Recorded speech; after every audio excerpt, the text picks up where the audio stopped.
Hello everyone, welcome back to my channel. I hope you guys are doing well. The energies are heightened.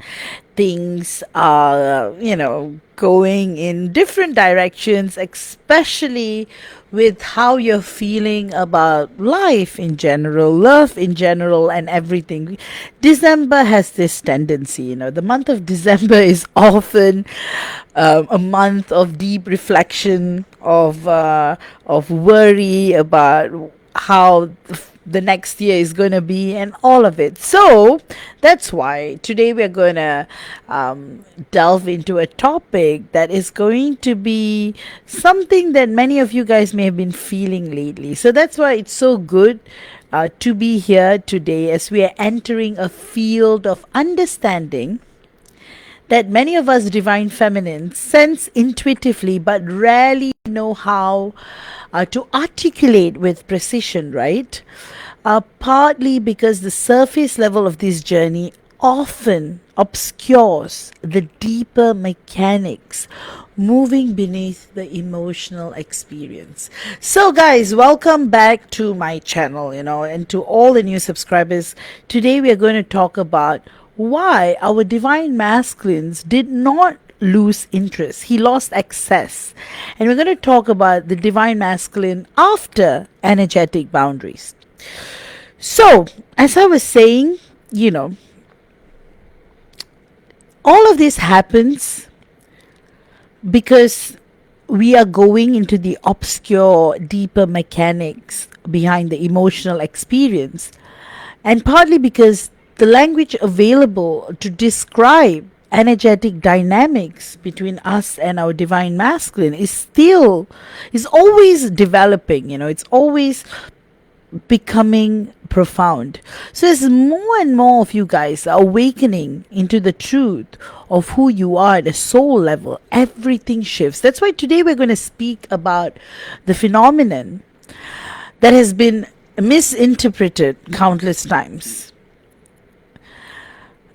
that carries profound emotional impact on us divine feminines while simultaneously triggering deep karmic architecture within our divine masculine.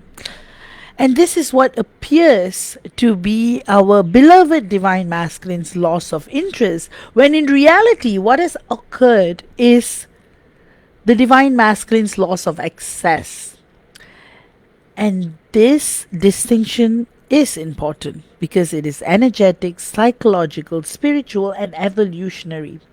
It changes the entire interpretation of the connection because it reframes the storyline from abandonment into activation, from rejection into reconfiguration, and from collapse into recalibration.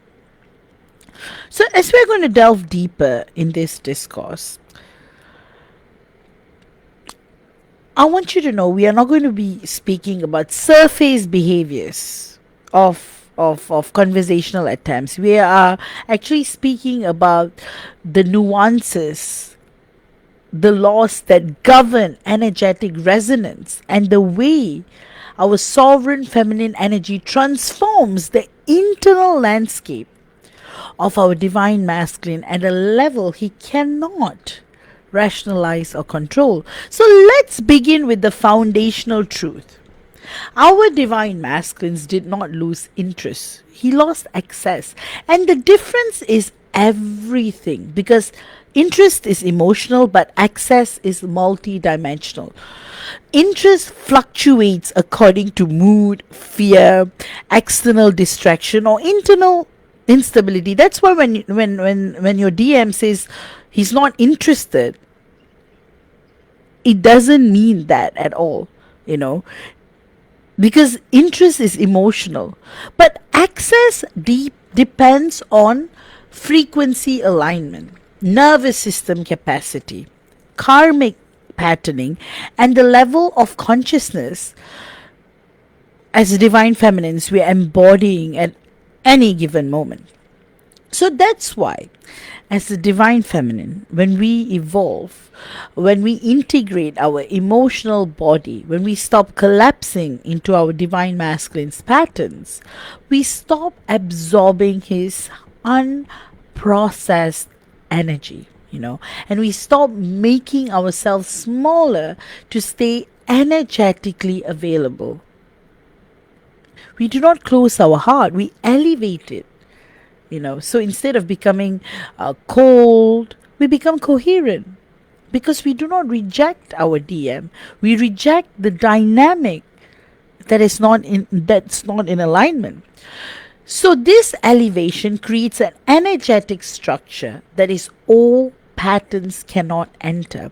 And this is where the confusion arises. We feel stronger, clearer, more stable when he feels further away, silent, and inconsistent. But the emotional interpretation does not reflect the truth. We have not pulled back love, we have pulled back access. And access is something, as divine feminines, we grant even without realizing it, often because our early attachment conditioning trained us to offer emotional availability even when it drained us. And because our soul recognizes our divine masculine instinctively, we tend to remain open far beyond what our boundaries can sustain.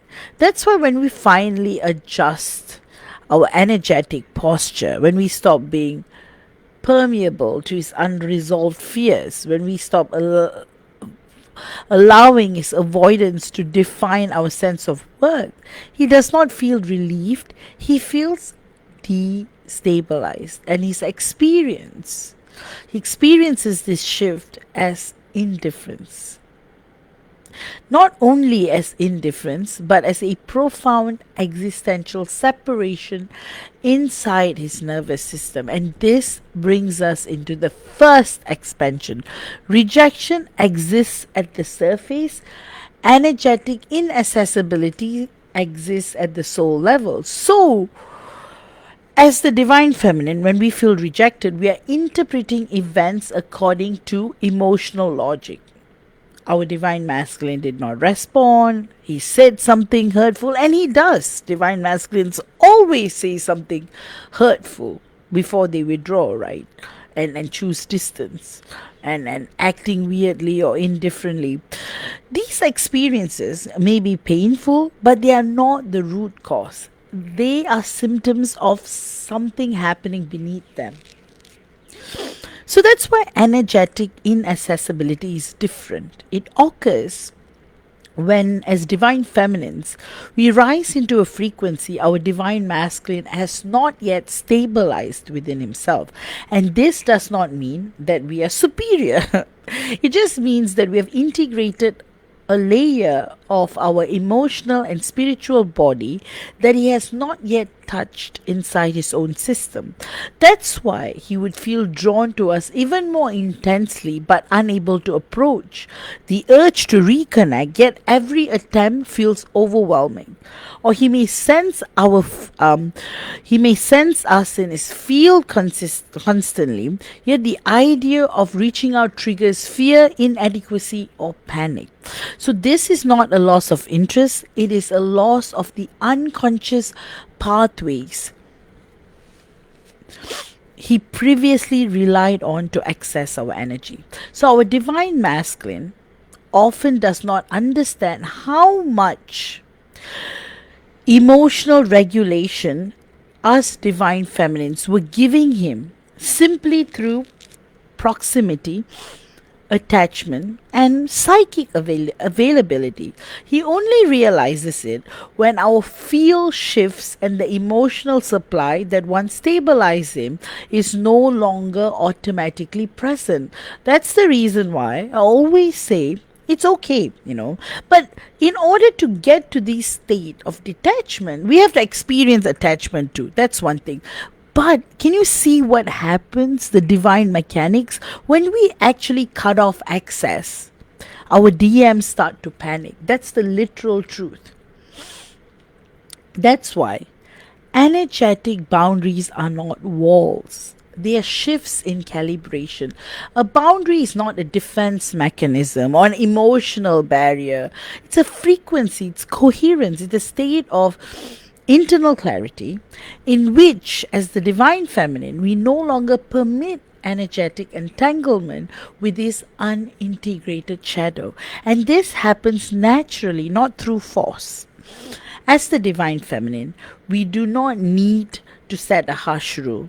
Our energetic body simply reorganizes itself when we have outgrown the version of our when we have outgrown the version of ourselves that tolerated misalignment.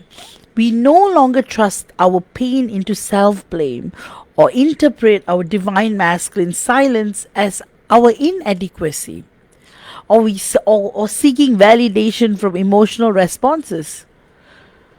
Our field stops bending, our psyche stops absorbing, and our heart stops collapsing. And this recalibration makes us inaccessible to the parts of him that were relating from wound rather than presence. So he's not being punished, he's being required to mature. So that's why the clean break is helpful. Especially, you see, everything is of divine design, truly.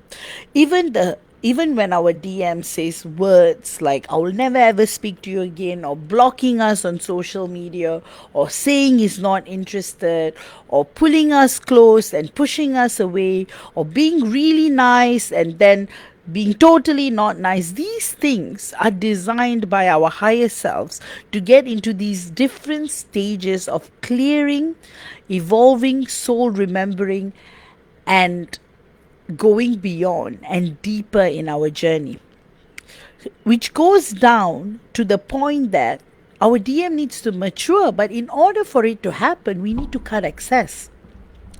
That's why, as the divine feminine, when we become sovereign, our divine masculine must rise in order to meet us. And if he does not rise immediately, he misinterprets the change as loss. But he's not losing us, he's losing entry to a frequency he once assessed unconsciously. That's why I keep saying sometimes be unpredictable, because this brings us into the turning point of the journey. When we stop collapsing, our divine masculine stops receiving unfiltered access to our field. As the divine feminine, our collapse is not our weakness, right?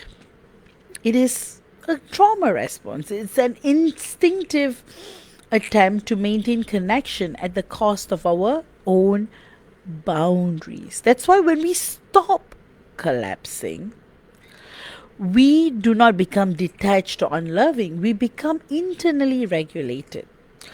We become emotionally sovereign, energetically resilient. So instead of anxiously bridging the gap between us and our DM, we let the gap reveal the truth. So instead of interpreting our divine masculine silence as personal rejection, we recognize it as his inability to regulate the intensity of the bond. So that's why instead of absorbing his emotional instability, we let it sit where it belongs, inside our own body. So our divine masculine feels this shift with extraordinary sensitivity. He may pretend not to notice, he may appear indifferent, increase his avoidance, his internal system registers the change instantly.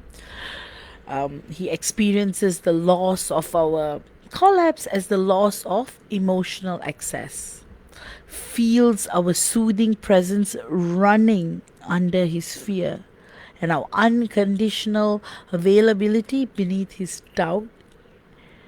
And he can no longer absorb our attunement as a stabilizing force. And this is the moment that triggers one of the deepest divine masculine initiation. The divine masculine ego, it interprets the loss of access as abandonment. So even when we are not leaving, even when we still love our divine masculine, even when we are spiritually, emotionally, psychically connected, our DM will still interpret it as the loss of abandonment, because our DM's ego reacts not to our actual actions, but the disappearance of the energetic buffer we once provided. Our divine masculine feels something he cannot name, something he cannot rationalize, that threatens his internal equilibrium, right? The part of him that relied on our emotional openness interprets our sovereignty as danger, and the part of him that benefited from our permeability interprets our stability as rejection, and the part of him that was confronted. So this is the confrontational moment, right? Because he was so comforted by our devotion, and he interprets our clarity as disconnection. And this is where all fear surfaces, from childhood, past lives, karmic masculine wounds around abandonment, failure, inadequacy, and loss of feminine support. See, in a way, it's ironical, right? Our DM pushes us away because this is his greatest fear, that we are going to abandon him. So he kind of like tries to save himself from the ultimate perceiving of what's going to happen, right?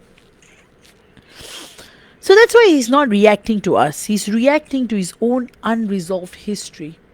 Our sovereignty simply creates the conditions in which these unintegrated layers can no longer remain hidden. And this is the deeper truth. As the divine feminine, we do not cause his collapse. We reveal the instability he must heal to enter union. And this brings us into the evolutionary purpose of the divine feminine shift, because energetic sovereignty forces our divine masculine into his own soul work. So that's why when we rise, something extraordinary happens. The emotional scaffolding that he once held, the connection begins to dissolve, because we are no longer unconsciously regulating him, absorbing his fear, stabilizing his unprocessed emotions. At first, he experiences this as abandonment, but with time, our divine masculine realizes it is something different. He begins to feel the space within himself that has been untouched, unexamined, and underdeveloped. And this is when he starts to confront emotions he has avoided his entire life. And he starts to recognize that the internal silence he once sought from us must now be generated within himself. So he does not lose our love. He loses the ability to bypass his own inner work. And this loss of access becomes the catalyst for his transformation. This is where he begins to rise. Not because we demand it, but because the old energetic dynamic is no longer available. Excuse me. He either excuse me, guys. He either evolves or he remains in discomfort. He either integrates or remains fragmented, right? And it's like he's either stepping into truth or he remains outside the frequency of the connection. And this is not punishment. This is the divine design. And it is how union prepares both counterparts for the next stage. And this brings us to our divine masculine return. Our divine masculine returns when he learns to access us through the truth instead of extraction. So when our divine masculine finally understands that the pathway back into our field is not through charm, avoidance, inconsistency, or temporary closeness, the bubble face. But through truth, presence, and emotional responsibility, something shifts at the core of the connection. He approaches differently, listens, feels, speaks very, very differently, because he no longer seeks to pull us from he no longer seeks to pull us what he no longer seeks to pull from us what he refuses to face within himself. Neither does he try to stabilize himself through our energy or approach from avoidance of fear. And this is how our DM rises, because there's no other choice when we limit access. The connection does not allow old patterns to continue, and this is when he realizes what he lost was not our affection, attention, or presence, but he lost the privilege of unconscious access.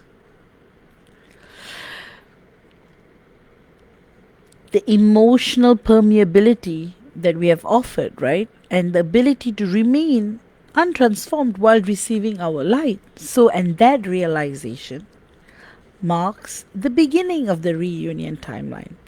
So that's why, to all of you, all fellow divine feminines, watching this video who has believed that you were rejected, understand this with clarity and with compassion for your own heart. Our divine masculines do not lose interest, they lose access. So our sovereignty did not collapse the connection, it actually refined it. Our boundaries did not push him away.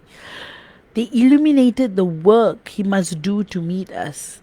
Our evolution is not the threat to union, it's the doorway to it. So that is the reason why it is so important to go deep.